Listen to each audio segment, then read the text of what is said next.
Ipinamalita ng Department of Agriculture na may less than 50 pesos per kilo pang regular milled rice sa ilang pamilihan sa Metro Manila. Sa pinakahuling monitoring ng DA Bantay Presyo hanggang August 29, naglalaro pa umano sa 42 hanggang 55 pesos ang local regular milled rice sa Guadalupe at Pasig City Mega Market.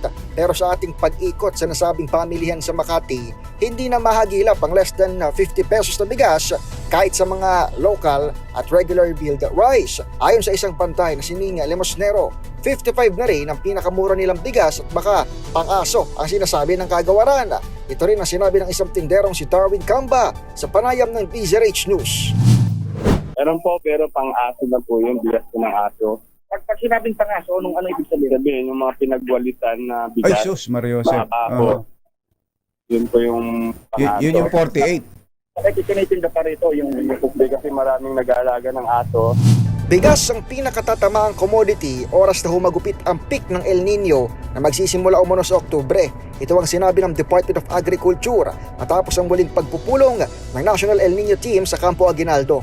Ayon kay Director Unicols Manalo ng DA, pinakamararamdaman ang epekto ng matinding tagtuyot sa sektor ng pagbibigas, lalo na sa mga sakahang malayo o nasa dulo ng mga irigasyon ng NIA. Para sa kauna-unahan sa Pilipinas, DZRH, ito si Edniel Parrosa. Tuloy-tuloy sa pagbabalita, tuloy-tuloy sa serbisyo. Sama-sama tayo, Pilipino.